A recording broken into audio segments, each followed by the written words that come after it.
Bueno, entonces vamos a empezar el día de hoy con la transmisión.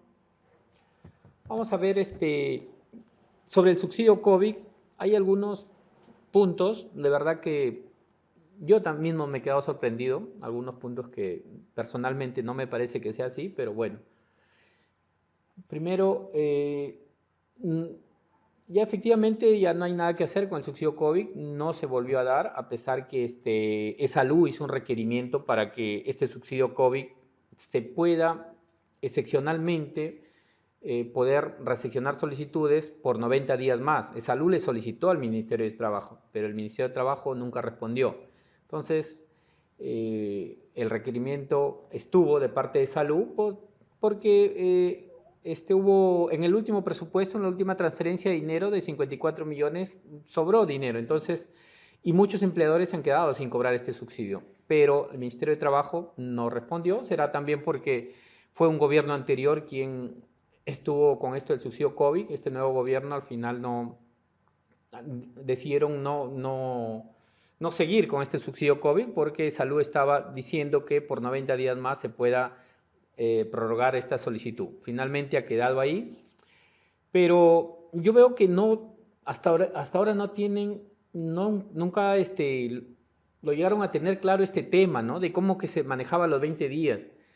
Y finalmente, ya nosotros ya no transmitimos, ¿no? Después de tiempo, pero bueno, lo que sí quedó establecido es esto, y de repente algunos por ahí todavía tienen sus casitos de COVID, porque el subsidio COVID, recordemos, fueron hasta para pruebas confirmadas hasta el 31 de marzo, entonces de repente todavía tienen algunos casos. ¿Cómo quedó el subsidio COVID? Eh, si ustedes tenían 20 días de subsidio COVID, que había sido asumido en este caso, por el gobierno, si estos 20 días había sido pagado por el gobierno, si tenían ustedes otra contingencia, tenían que ustedes asumir 20 días nuevamente, ¿no? O sea, no nuevamente, sino porque estos 20 lo había asumido el gobierno. Entonces ustedes tenían que asumir 20 días desde cero. Pero, ¿qué hubiera pasado si una persona hubiera estado con una incapacidad por COVID 50 días, ¿no? Supongamos que hubieran estado, vamos a ver acá, suponiendo que hubiera estado acá la incapacidad por COVID, de repente, no sé, 40 días, ¿no? Vamos a ponerle 50 días, ¿no? Todo COVID. Subsidio COVID. Estos primeros 20 días era de acuerdo al subsidio excepcional que cubría el gobierno, y estos 30 seguía siendo subsidio. Entonces, ¿cómo tenían que cobrarlo estos 30 días? En las OSPEs. ¿Tenían que ustedes justificar 20 días? Ya no, porque se trataba de contingencias COVID. Entonces, que quede claro que para contingencias COVID, si pasaba los 20 días, desde el día 21 hacia adelante, seguía siendo subsidio, pero lo cobraban a través de la OSPE. Entonces, eso es lo que quería decirles porque siempre he visto que no lo tenían claro este tema. Entonces, si se trataba de una contingencia COVID, superaba los 20 días, para este ejemplo 50 días, 20 días cobraban ustedes como subsidio excepcional COVID y estos 30 días lo cobraban como un subsidio regular. Ya no tenían por qué justificar los 20 días porque se trataba de un subsidio excepcional COVID. Solamente si la contingencia era COVID y los 20 días había sido subsidio excepcional COVID. Si después de estos 20 días tenía otra contingencia diferente, ahí sí tenían que ustedes cubrir los 20 días. Tenían que ustedes cubrir los 20 días, bueno, y en este caso 10 días solamente sería de subsidio. Ahora, si ustedes hubieran tenido, si una persona hubiera tenido subsidio excepcional COVID y no hubiera sido continuo, también de cero se empezaba, ustedes tendrían que asumir los 20 días. Esto solamente funcionaba cuando se trataba de una contingencia COVID de forma continua. Entonces, como les vuelvo a repetir, si una persona hubiera estado 50 días con una contingencia COVID, un caso confirmado, los 20 días lo asumía, era subsidio excepcional COVID que el gobierno finalmente lo pagaba, y los 30 era netamente subsidio, no tenían por qué ustedes descontar 20 días. Entonces, finalmente así ha quedado. Yo estoy seguro que muchos de ustedes no lo han tenido claro esto, y por ahí, si un caso de 50 días, de repente ustedes han asumido 20 días, ¿no? No era que asuman 20 días, simplemente era que cobren los 30 días. Entonces, así hubieran realizado. Entonces, esto era respecto a este tema de los 20 primeros días. Otro tema que quería decirles, como ya les había comentado en una anterior charla que habíamos tenido, les dije, ¿no? Los financiamientos que se habían ido dando hasta el 17 de septiembre, se cortó nuevamente, llegó otro presupuesto y hasta el 2 de diciembre se pudo pagar, ¿no? Hasta el 2 de diciembre, porque este segundo presupuesto se acabó aquí. ¿Y qué pasó con estas personas? Seguía saliendo fecha de pago. Los que han solicitado subsidio después del 2 de diciembre, se van a acordar que seguía saliendo fecha de pago, pero, oh sorpresa, nunca aparecía en banco. ¿Por qué no aparecía en banco? Al menos los que escogían orden de pago, nunca aparecía en banco, porque no había dinero.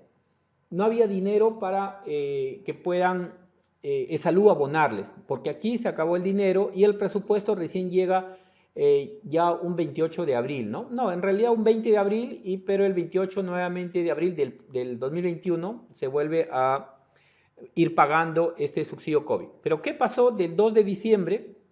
Les iban dando fecha de pago, la fecha de pago les decían era el 8 de diciembre, el 15, el 20, pero se iban al banco y no había dinero. Y finalmente el 31 les dijeron, salió un comunicado que dijeron, ¿sabes qué? Se suspende la solicitud del subsidio seccional COVID porque no hay habilitación para el año fiscal 2021. Ya, pero ¿y ustedes? ¿Y este dinero qué pasó?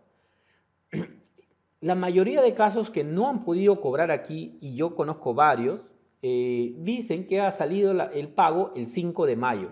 El 5 de mayo salió pago de estos casos que no han podido cobrarlo. Entonces, pero lógicamente muchos de ustedes no sabían que Esalú les estaba abonando el 5 de mayo, ¿no? Entonces se han quedado sin cobrar. Y ahora viene el tema, los que han tenido suerte han podido solicitar la reactivación. Y los que no, ¿qué es lo que dice Esalú? Esalú lo que dice es, ¿qué pasó si no llegué a cobrar el subsidio? Esalú lo que dice es que el subsidio COVID culminó el día 29 de junio, concluyendo en dicha fecha toda acción de interponer petición, incluso de reactivación, por lo que al no haberse cobrado en su oportunidad ha quedado anulado el derecho de su otorgamiento. Es decir, si ustedes que no pudieron cobrar y Esalú les reprogramó un 5 de mayo, no pudieron cobrar acá porque no había dinero, pero Esalú reprogramó por aquí el 5 de mayo, pero muchos no estaban enterados y finalmente este expediente venció en cartera por 20 días y ya pasado el 29 de junio dice Salud que ya no tienen ustedes opción ni siquiera a poder reactivar. Peor si se equivocaron en el CCI, ¿no? Peor. Entonces, bueno, mi opinión no me parece justo, pero bueno, no, eso está así, ¿no? Ya a partir del 29 de junio no hay derecho a nada, ¿no? A pesar que aquí les habían dado fecha de pago y todo. Entonces acá hay que tener cuidado. Y muchos les ha salido fecha de pago nuevamente por acá y no han podido cobrar. Ahora lo que, como les vuelvo a repetir, Salud está diciendo que si no cobraron en su oportunidad, ha quedado anulado el derecho de su otorgamiento.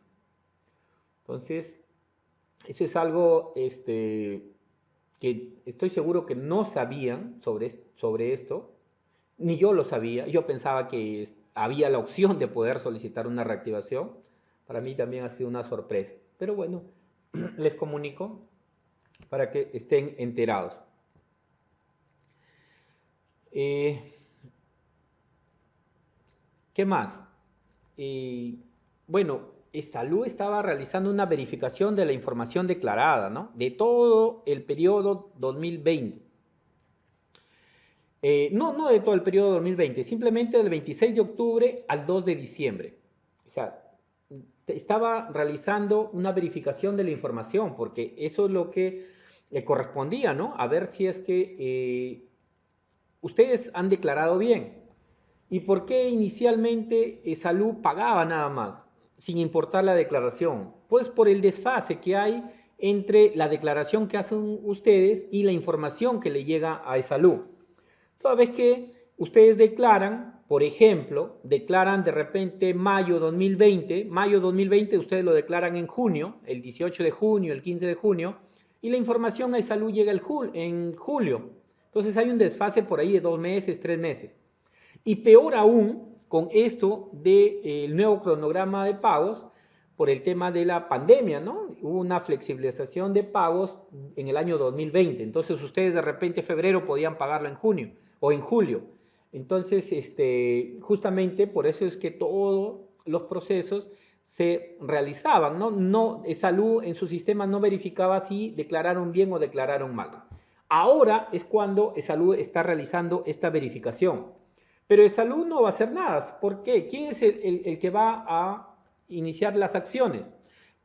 Pues hay una normativa que es el decreto de urgencia 034, el numeral 6.8, que decía que en el marco de la cautela de los recursos transferidos, ESALU realiza la verificación de la información. ESALU ya realizó la verificación de la información. Ya verificaron del año 2020 cuántas personas han declarado, cuántos empleadores han declarado mal y sin embargo han cobrado el subsidio durante los años fiscales 2020 y 2021. Aquí dice que debe hacerse de los años 2020 y 2021. Salud solamente por ahora ha hecho del año 2020, identificando aquellos que no guardan relación con la declaración del PDT-PLAME y que configurarían un presunto pago indebido, comunicando al Ministerio de Trabajo para que a través de la Procuraduría adopte las acciones civiles. Pues les informo que Salud ya realizó la verificación y ya le ha pasado la data a Procuraduría del Ministerio de Trabajo y Promoción del Empleo. Entonces, tengan cuidado porque si ustedes han declarado mal, posiblemente les va a llegar un documento para que hagan la devolución del supuesto pago indebido. Pero Salud está verificando desde el 26 de octubre al 2 de diciembre. ¿Y por qué? ¿Por qué hasta el 2 de diciembre? Bueno, esto está fresquito, les acabo de decir en la diapositiva anterior. ¿Por qué hasta el 2 de diciembre? Porque hasta esa fecha se realizó el pago, ¿no? ¿Se acuerdan que les dije que solamente hasta el 2 de diciembre se realizó el pago? ¿Y por qué solamente a partir del 26 de octubre y no antes? Si el subsidio se empezó a solicitar a partir del 16 de junio. ¿Por qué? Porque recién a partir del 26 de octubre hay una declaración jurada donde ustedes están indicando que sus trabajadores no han realizado labor remunerada. Asimismo, durante el periodo subsidiado, el trabajador no realizó labor remunerada, no se encontró en suspensión perfecta de labores u otro supuesto que ocasione la pérdida del subsidio. Y ustedes dieron a aceptar. Entonces, ese es el motivo por el cual Salud está verificando a partir del 26 de octubre hasta el 2 de diciembre. Este es un primer tramo del año 2020. 2021 ya lo hará seguramente desde que se empezó a pagar, ¿no? En este caso fue del 28 de abril, ¿no? Aquí nuevamente se activó la plataforma Viva en el año 2021 y hasta el 29 de junio, que fue el último día para poder solicitar. Entonces, tengan bastante cuidado porque ya tiene el Ministerio de Trabajo a través de la Procuraduría la información de cuántos trabajadores, 13.185 trabajadores. Si ustedes son conscientes que han declarado mal, verifíquenlo, ¿no? Porque igual tiene que ser lo que realmente ha sucedido, porque si esta persona no ha laborado, simplemente es un error de declaración que podrían todavía rectificarlo. Entonces vean eso porque les va a llegar seguramente cartas inductivas para que ustedes puedan responder, ¿no? Siempre respetando lógicamente el debido procedimiento. Entonces les va a llegar primero una carta inductiva para que ustedes puedan contestar. Entonces, Ya lo tienen claro, debieron haberlo declarado. Bueno, acá como fondo le he puesto justamente cómo es que se declara, ¿no? Laborados, subsidiados, debió haberse declarado como subsidiados, lógicamente, ¿no? Como subsidiados. Entonces, aquí, ¿no? Y todavía, y como les digo, a partir del 26 de octubre, ¿no? Este tema de cómo es que se declara ya lo veníamos diciendo, creo que desde mayo del 2020, ¿no? Entonces, de octubre ya estaba para que lo declaren bien. El problema, yo les comprendo porque el problema va de que ustedes no estaban seguros de que si había subsidio o no había subsidio. Por más que tenga prueba, no sabían si es que el sistema lo iba a procesar o no. Entonces, lamentablemente era una incertidumbre total, no se sabía, ¿no? De cómo es que lo declaraban, cómo es que debían declarar si finalmente, ¿no? Peor, enero, febrero, marzo, no sabían si es que iba a haber subsidio, si iba a haber subsidio excepcional COVID para el 2021. Entonces, yo que estoy empapado de este tema, bueno, yo sí les entiendo, ¿no? O sea, no es cuestión de que sí, simplemente porque la norma dice, debería ser así a rajatabla. Entonces, hay otros temas allí que hubo en el cual ustedes no tenían la seguridad de que cómo es que debían declarar si finalmente iba a ser subsidio o no iba a ser subsidio.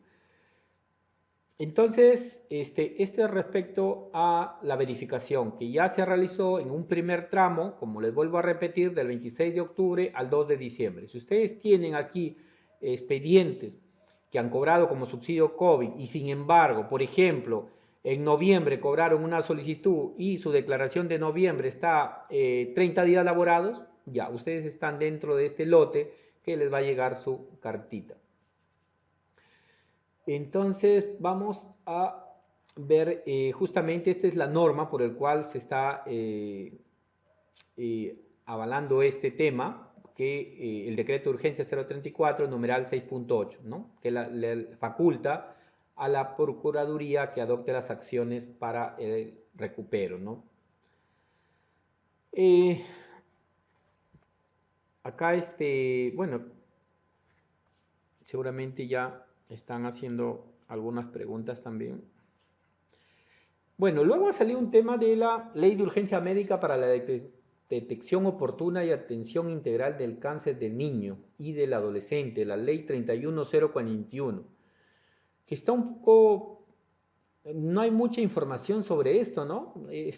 Justo veo que ahí comentan, ¿no? Que saben de esta ley y todo eso. Y justo por eso es que me tomé el atrevimiento de poder hacer unas diapositivas y explicarles qué se sabe ya sobre esta ley. ¿Por qué? Porque involucra de salud, porque nos habla de continuidad de prestaciones de salud, nos habla de subsidios, de 2 subsidios nos habla, ¿no? Entonces, como toda ley, cuando hay un proyecto de ley, le reenvían a salud para que vea, ¿por qué le envían a salud? Porque involucra a salud. Entonces, salud tendría que dar, justamente hacer un informe de cómo es que ve esta ley. Entonces, acá hay unos temas que siempre tratan de afectar la sostenibilidad financiera de salud, ¿no? Salud, por un lado, siempre le afectan, porque salud finalmente vive se sustenta de los aportes, ¿no? Entonces, por un lado había que los agrarios aportaban menos, los CAS aportan menos, eh, personal del sector salud aporta menos porque su remuneración es el 65%, los profesores aportan menos. Entonces, los pensionistas aportan menos. Entonces, no todos aportan el 9% de su remuneración, ¿no? Muchos están por ahí exonerados. Siempre salud trata de cuidar ello, ¿no? Y después hubo una ley, la ley 3425, que es justamente de la jubilación anticipada, ¿no? Personas que por el aporte que tenían podían hacer el retiro de su dinero y con el 4.5% de diferencia que quedaba para el salud, podían atenderse de por vida. Entonces, y imagínense, una persona que tenía 10.000 soles de aporte, retiraba su dinero, retiraba aproximadamente 9.500, que es el 95.5%, y con 450 soles ya tenía salud de por vida, ¿no? Imagínense. Entonces, eso está afectando a salud. Entonces, salud está evaluando, pero finalmente salud lo que hace es emite una opinión, más no puede hacer, porque finalmente el Congreso es quien tendría que, por intermedio también del presidente de la República, finalmente promulgan la ley. Entonces, ¿qué es lo que dice esta ley? El artículo 2 de esta ley nos dice que si el beneficiario paciente oncológico que encontrándose en tratamiento haya cumplido los 18 años, continuará con cobertura universal e integral de salud hasta la finalización de su tratamiento. ESalud está calculando más o menos que tiene actualmente cerca de 20.000 niños, ¿no? O sea, es decir, menores de 18 años con cáncer. Eso es lo que indica ESalud. Entonces, para ellos tendrían que seguir coberturándolos a pesar de que cumplan los 18 años, porque ustedes saben que para ser derechohabiente solamente al momento que cumplen 18 años dejas de ser derechohabiente. Entonces, pero con esta ley, las personas, los pacientes oncológicos, incluso podrían seguir teniendo prestaciones de salud hasta la finalización de su tratamiento. Y ustedes saben que el tratamiento oncológico es caro. Entonces, ESalud está preocupado porque ellos calculan que gastarían un promedio de 6 millones de soles en esto. Entonces, imagínense. Eso es lo que opina ESalud. ¿Qué más dice esta ley? El artículo 6 de esta ley nos dice que las IAFAs públicas o privadas otorgan un subsidio económico equivalente a 2 remuneraciones mínimas vitales al trabajador por familia que tenga un niño o adolescente menor de 18 años que sea diagnosticado de cáncer durante el tiempo que dure el tratamiento hospitalario a partir de confirmado el padecimiento de dicho mal. Entonces dice que se debe entregar 2 remuneraciones mínimas vitales, ¿no? Ahora está la remuneración mínima vital 930, ¿no? 2 remuneraciones sería 1860. Entonces, lo que ESalud dice es, no se entiende aquí si estas remuneraciones, dice acá que se va a dar durante el tiempo que dure el tratamiento. Entonces, ESalud no sabe si es que, no especifica la ley, si es que va a ser anual o va a ser mensual, porque acá no lo dice, ¿no? 2 remuneraciones mínimas durante el tiempo que dure el tratamiento. Imagínense si fuera mensual, porque acá no lo dice. Serían 1860 soles de forma mensual, ¿no? Que tendría que cubrir, ¿quién? Coberturar la IAFA. ¿Quién es la IAFA? Para este caso, la institución administradora de fondos de aseguramiento de la mayoría de personas que están bajo planilla es ESalud. Entonces, ESalud tendría que coberturar 1860. Lo que no se sabe es si es mensual o anual. Imagínense, igual, si fuera anual, igual, ¿no? Es un costo bastante alto. Entonces, ESalud justamente está preocupado por este tema. Como les decía, actualmente hay cerca de 20.000 pacientes menores de 18 años en los establecimientos de ESalud. Entonces, es un monto considerable, son varios millones de soles por el cual ESalud tendría que estar pagando y, como les digo, la sostenibilidad financiera de ESalud está en preocupación este tema, ¿no? Porque ESalud, al coberturar, a sacar estas leyes sin un mayor análisis, estarían chocando con lo que es el presupuesto para atender a las otras personas que sí aportan. Entonces, ¿qué más? Aparte de esto, hay otra cosa, ¿no? Que también indica la ley. La primera disposición complementaria modificatoria de esta ley dice: de manera excepcional y única se otorga licencia con goce de haber por el periodo no mayor a un año y de acuerdo con las necesidades del trabajador.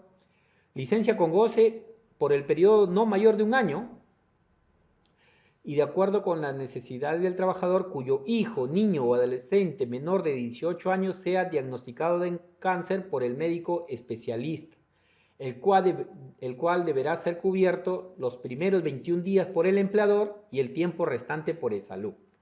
Imagínense, un año, ¿no? 21 días lo cobertura el empleador y del día 22 hacia adelante, que podría ser hasta los 365 días, la cobertura es salud. Entonces, ¿cuántos millones de soles tendría que desembolsar es salud? Salud, ¿qué es lo que indica es salud? Que esta prestación económica no se relaciona con alguna contingencia de la salud, de la salud del asegurado, ¿no? Porque ustedes saben que las contingencias que cobertura de salud es de acuerdo a alguna contingencia sobre la salud netamente del asegurado, ni es una prestación de una licencia con goce de haber del asegurado, de naturaleza laboral aplicable dentro de la relación laboral entre la entidad empleadora y el trabajador.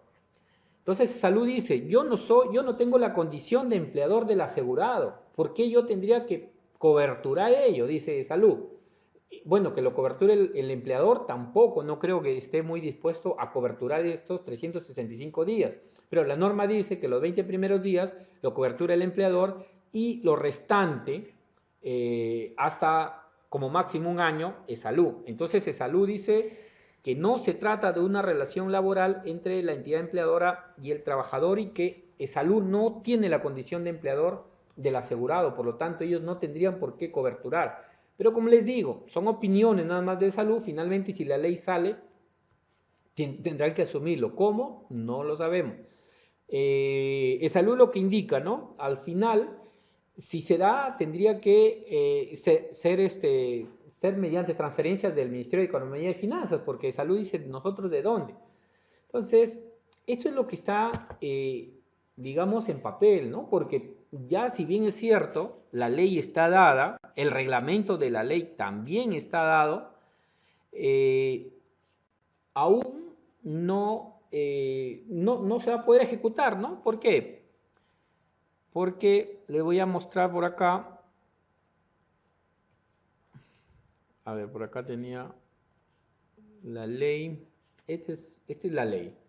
31041, ¿no? Acá justamente les hablaba que el artículo que indicaba acá, el subsidio oncológico y todo ello.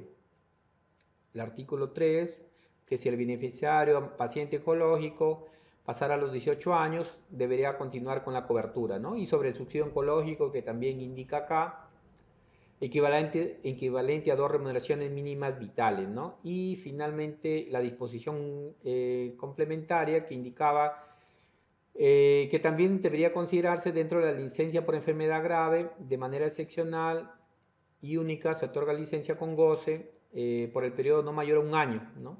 Los 21 días lo cubre el empleador y el tiempo restante es salud. Luego de eso ha salido también el reglamento de esta ley, pero el reglamento de esta ley no ha dicho mucho, simplemente en la última disposición indica el Ministerio de Salud en un plazo de 30 días hábiles reglamenta los aspectos relacionados al subsidio oncológico a que se refiere la ley.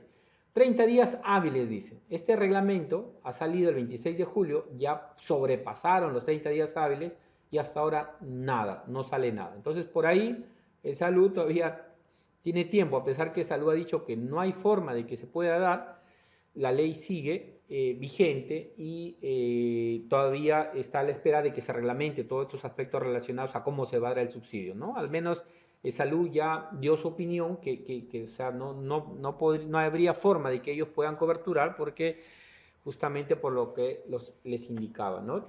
Ya afectaría la sostenibilidad financiera de Salud.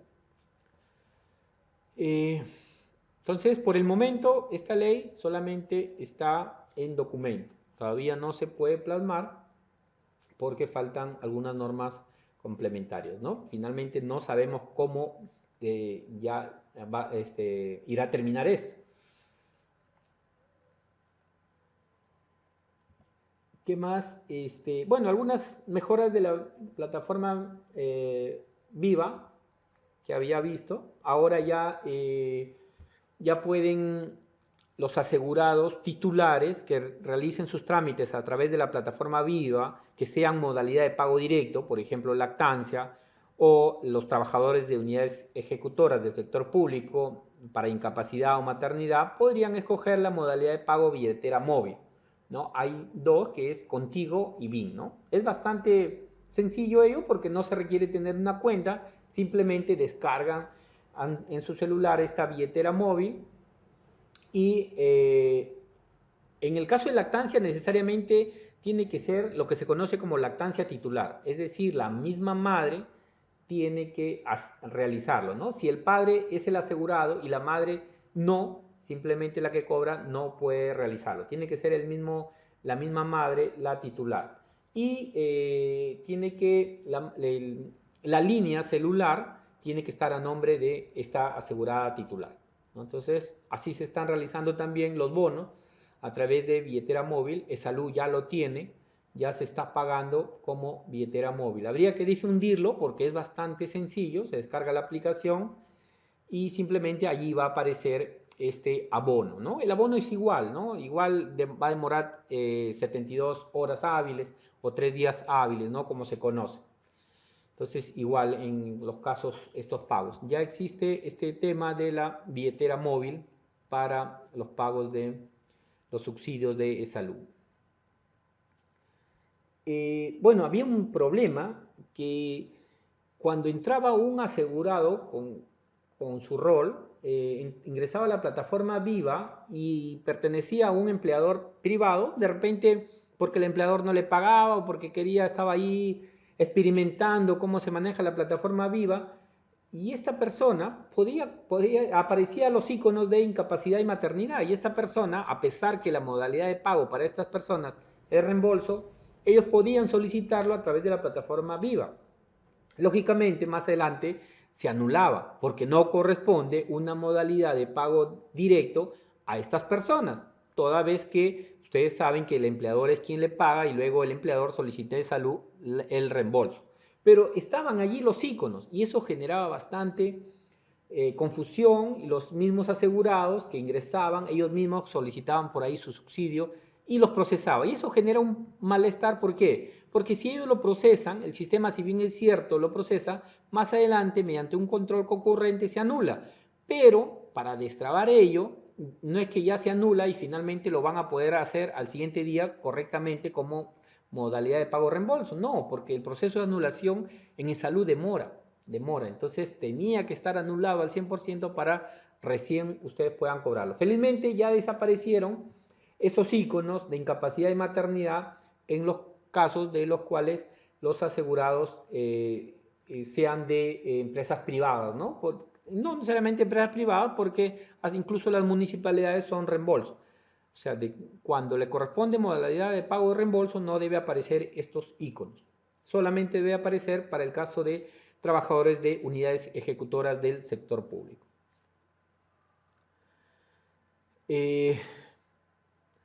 Bueno, lo que también está, algo que va a ser beneficioso, y esto todavía está, ya se han hecho un requerimiento para que pueda haber una mejora respecto a esta consulta de los expedientes, y en este caso, no sé si ustedes saben, ¿no? Los empleadores que tienen varios representantes autorizados, 2, de repente 3, entonces, cuando ingresa un representante autorizado, solamente puede verificar sus solicitudes de ese representante, las que procesó esta persona, y de su compañera no lo puede ver. ¿Qué pasa si esta persona que procesó se va, deja de elaborar? Lastimosamente, la que viene ya no puede entrar porque crea su nuevo usuario y ella no puede verificar. Entonces, se está haciendo esta mejora de la plataforma Viva para que muestre el total de solicitudes presentadas por el empleador, no restringiendo el usuario que procesó las solicitudes en la plataforma. Entonces, sería bastante beneficioso, ¿no? Para que puedan verificar todas las solicitudes y no solamente del usuario que lo procesa, ¿no? Porque si se va este usuario, deja de elaborar, lastimosamente el nuevo que entre no va a poder verlo. O ustedes que tratan de coordinar si ya se procesó o no, de repente hay empresas que tienen un local en Lima, otro en Piura, entonces entre ellos no pueden ver qué han procesado. Pero bueno, esa sería una mejora, ojalá que ya se implemente, por ahora todavía no. ¿Qué más van a implementar? Van a hacer, dicen, mayores filtros para que busquen por empresas, distinguir los expedientes por tipo de prestaciones económicas y también dice que se va a poder exportar el detalle de las solicitudes evaluadas. Exportar, ¿no? Por ahora no se puede realizar poder exportar. Dice que se va a poder exportar. Ojalá se dé estas mejoras. Yo le digo que sí se están dando, demoran, pero la plataforma Viva ha tenido bastantes mejoras. De lo que era, ha tenido bastantes. Pero cada vez siempre hay nuevas observaciones. No solamente ustedes como asegurados, como administrados, las personas que trabajan en la OSPE también, o sea, ustedes entran con un usuario externo, lógicamente, las personas que trabajan en la OSPE con un usuario interno que también tienen inconvenientes y siempre se solicitan mejoras y mejoras a la plataforma Viva, que se vienen dando poco a poco. Ojalá se dé esto va a ser bastante beneficioso para ustedes, ¿no? Que puedan verificarse el total de solicitudes presentadas por el empleador, no restringiendo el usuario que procesó las solicitudes. ¿Qué más? Bueno, dice que también se va a poder actualizar la OSPE, ¿no? Ahora no se puede actualizar la OSPE. Si ustedes cogieron una OSPE, es un tema para poder cambiar y todo. Se puede también, se va a poder resetear la contraseña. Y bueno, el correo, ¿no? El correo, incluso cambiar el correo, ¿no? El correo, ahora va a haber que lo pongan 2 veces para que no haya motivo de equivocación, porque si solamente aparece una vez, bueno, si lo escriben mal, lastimosamente, no queda ahí. Entonces, ojalá que se pueda actualizar también las OSPE, ¿no? De repente se equivocaron de OSPE o cambió el empleador a otra dirección, entonces pueden hacer este cambio de OSPE. Son mejoras que se está dando. Eso era justamente lo que quería comentarles el día de hoy. Bueno, otro tema de la reapertura de las OSPEs, ¿no? Bueno, no le he plasmado en diapositivas, pero ¿qué se sabe de la reapertura de las OSPEs? De las OSPEs. ¿Qué se sabe de la reapertura de las OSPEs? Bueno, primero voy a indicarles ¿qué documentos sustentan esto? Bueno, hay un decreto de urgencia, el 051. ¿Qué dice este decreto de urgencia y cuándo salió? El 27 de mayo del 2021. ¿Qué dice este decreto de urgencia? Este decreto de urgencia nos indica que se disponga que el personal de la salud administrativo, indistintamente de su régimen laboral, de las entidades tales, entre ellos Seguro Social, y que ya hayan sido vacunados con las 2 dosis, deben retornar a sus centros de trabajo para efectuar labores de manera presencial. O sea, acá dice el decreto de urgencia que ya estas personas, así sean administrativos o personal de salud, puedan retornar. Eso es lo que indica este decreto de urgencia 051. Y luego salió otro decreto de urgencia, el 055, allí nomás salió otro decreto de urgencia que nos indica que a fin de fortalecer la capacidad de respuesta de los servicios brindados por las entidades públicas, dispóngase que los servidores civiles, indistintamente de su régimen laboral, que realizan exclusivamente el trabajo remoto, donde se encuentran haciendo uso de licencia con goce, puedan retornar a sus centros de trabajo para efectuar labores de manera presencial. Entonces, hay 2 decretos de urgencia que se han emitido en mayo y en junio para poder hacer efectivo este retorno de los trabajadores del sector salud, ¿no? Sean administrativos o asistenciales. En esa línea, Salud también ha emitido documentos internos. Bueno, en este caso es la Gerencia Central de Gestión de las Personas, ¿no? Ha emitido documentos internos que indica que sí, efectivamente, en base a sus decretos de urgencia, que cada red deben emitir un listado del personal que se encuentra aislado para que Seguridad y Salud en el Trabajo pueda realizar las evaluaciones médicas ocupacionales. Y entonces ya hay ya hay una fecha probable de reapertura, que sería el 4 de noviembre, ¿no? Entonces, en este mes que queda, serían las evaluaciones que van a realizar los médicos ocupacionales a los trabajadores para que puedan ver si efectivamente están aptos y puedan reincorporarse. Entonces, es una fecha tentativa, ¿no? 4 de noviembre, porque, bueno, finalmente en el sector público pueden pasar muchas cosas, ¿no? Se saben que hay sindicatos y todo ello. Entonces, eso es lo que se sabe, ¿no? Ya esa es la fecha tentativa. Posiblemente se dé, o de repente en unas OSPE sí, en otras no. Entonces, allí vendría el gran tema, ¿no? ¿Por qué? Porque y la suspensión de los plazos y todo ello, ahí tengan bastante ustedes cuidado. ¿Por qué? Porque, bueno, hay plazos suspendidos, como el tema de las solicitudes de prestaciones económicas, hay plazos suspendidos, el tema de las validaciones de certificados médicos particulares, hay plazos suspendidos de la interposición de recursos impugnativos. Entonces, allí ya, en el caso de la presentación de solicitudes, en realidad lo que indicaba un documento, un memorando circular, decía que estaba suspendido solamente hasta la reapertura de las OSPEs. Es decir, si aperturan la OSPE, si reaperturan la OSPE, ya este plazo empieza nuevamente a correr.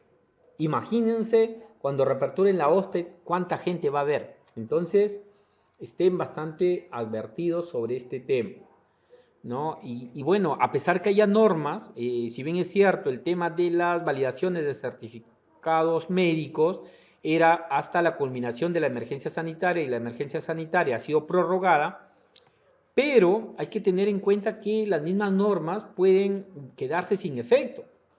Por ejemplo, yo no sé si les hablé, este, bueno, los que han ido siguiendo las transmisiones desde el año pasado, este memorando circular 11 seguramente les he mencionado, ¿no? Porque tengo en mis diapositivas y todo, que decía que, por ejemplo, este es un ejemplo, ¿no? Decía que, ustedes saben que para poder inscribir un derechohabiente hijo se requería DNI o acta de nacimiento, pero salió un memorando circular 011 que decía que excepcionalmente se podía realizar la inscripción de estos recién nacidos simplemente con el certificado de nacido vivo, ¿no? Que se podrá realizar con la presentación del certificado de nacido vivo, porque la norma siempre decía que era con acta de nacimiento o DNI, pero acá nos decía que excepcionalmente se podía realizar con la presentación del certificado vivo. Pero lógicamente a estas personas se les registra como neonato, como recién nacido. Muchas veces hay documentos, certificados de nacido vivo, manuales, que ni siquiera están los nombres y lo mandan así, ¿no? Entonces ya, bueno, en base a este documento estaban registrándolo. Pero una inscripción como neonatos a lo mucho puede estar 45 días. Pasado eso, automáticamente se da de baja. Y eso es lo que ha sucedido. Han verificado y hay muchísimos inscritos aún como neonatos. Entonces, todos esos que estuvieron como neonatos, incluso como nombre, al no tener nombre, si ustedes ven en Acredita, les ponen RN, ¿no? Recién nacido. Esos han sido dados de baja, todos de forma masiva. ¿Por qué? Porque si tú inscribes de forma excepcional, lógicamente, cuando ya tengas el acta de nacimiento o DNI, tienes que actualizar esos datos. Si no lo actualizas, estos recién nacidos han sido dados de baja porque la norma dice que neonatos solamente a lo mucho pueden estar 45 días. Entonces, eso es lo que ha pasado. Entonces, había una norma que decía que la inscripción de los recién nacidos se podía realizar incluso con la presentación del certificado de nacido vivo, ¿no? Pero ya no es razón de ser, dice este memorando circular 39 del 2021. ¿Qué es lo que dice? Que mediante memorándum 011, el que les había mencionado, se dispuso que como consecuencia de la restricción al registro de hechos vitales a cargo del RNIE y en tanto dure la emergencia sanitaria, a pesar que la emergencia sanitaria sigue, lo que está diciendo acá, se deja sin efecto este memorándum. se deja sin efecto. En tal sentido, se les exhorta el cumplimiento de las normas internas relacionadas al periodo de registro de neonatos, así como realizar el control de las inscripciones. Es decir, ya se dejó sin efecto ello, a pesar que esta norma decía que era mientras dure la emergencia sanitaria, ¿no? Acá nos decía en tanto dure el estado de emergencia, no sanitaria, decía simplemente el estado de emergencia. El estado de emergencia sigue, pero este documento lo han dejado sin efecto, es decir, se acabó esta salvedad que había, ¿no? Entonces, ahora acta de nacimiento y DNI. Entonces, como ustedes verán, no porque un documento diga, ¿sabes qué? Hasta el estado de emergencia sanitaria ya va a ser así de por vida. Entonces, puede salir otro documento que deje sin efecto. Entonces, si todo se reapertura, si el CEBIC empieza a funcionar, emiten un documento ya dejando sin efecto la resolución 1063 de Gerencia General que indicaba justamente este plazo excepcional que daban para la presentación de solicitudes de validación. Es lo más probable. Entonces no se confíen que porque hay un documento y la norma dice así, puede salir otro que lo deje sin efecto como ha sucedido acá.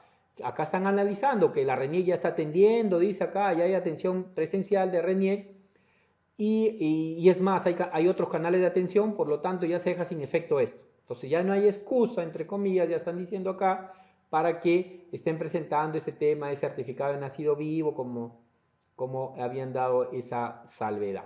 Entonces, eso es lo que quería comentarles, ¿no?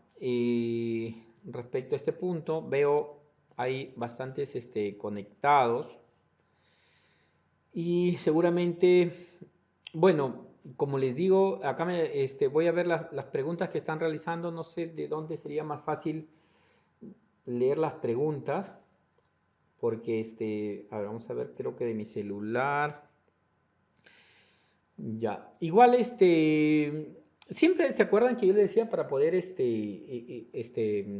tema de yo poder hacer algunas estas presentaciones y todo ello, el mayor verdugo, el tirano era el tiempo, ¿no? Ahora ya tengo disponibilidad de tiempo, así que seguramente ya nos vamos a encontrar más seguido, ya tengo más disponibilidad, bastante disponibilidad de tiempo y bueno, vamos a estar actualizando más. Entonces, igual, ¿no? Ahí se ha puesto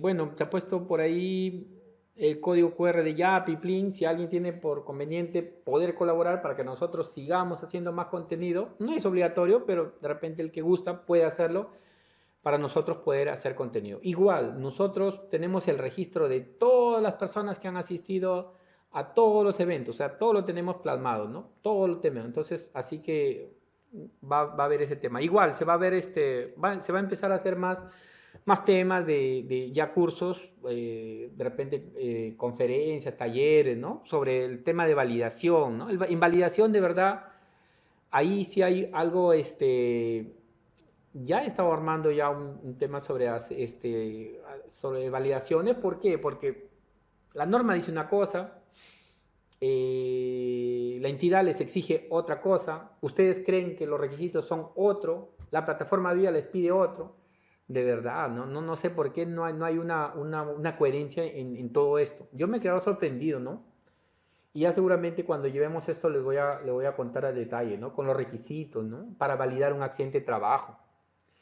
Eh, Piden algunas cosas, el aviso de accidente, no se sabe cuál es cuál, de verdad, bueno, hablando de validaciones también se han anulado bastantes, el CEBIC ha anulado. ¿Por qué ha anulado? Porque la plataforma VIA tenía errores, ¿no? Por el tema de, el tipo de médico, una maternidad aparecía de repente con un odontólogo, entonces es un tema que por el cual se ha ido anulando. No era culpa de repente de ustedes, sino del sistema, pero se iba anulando y cuando se anulaba ustedes podían volverlo a presentar, pero ahí genera ya un retraso sobre todo para ustedes, ¿no? Aparte de todos los temas que hay, ¿no? Entonces este tema de los requisitos, ojalá se pueda tocar en esta semana, ¿no? Igual, como le digo, como ya hay disponibilidad de tiempo, vamos a ver si ponemos algunos plus a los que se matriculan primero, de repente para poder ya conversar ya de forma personalizada, ¿no? Por llamada, por Google, por el Meet o por cualquier medio. Pero ya, como le digo, hay mayor disponibilidad de tiempo, así que no habría mayor problema porque por más ya de forma, algunos tienen vergüenza hacer las preguntas en público, ¿no? Ya de forma personalizada, hagan las preguntas. Yo de verdad, yo cuando estoy escuchando también, ya del otro lado, no como ponente, sino como, yo sí pregunto, entonces, y me gusta preguntar, pues no quedarme con la duda, ¿no? Pero siempre hay este temor de hacer las preguntas en público, pues es un poco da vergüenza, porque uno cree que son preguntas que no tienen mayor importancia, pero estoy seguro que otros tampoco tienen idea de esto y entonces se ayudaría a que todos tengan el tema claro.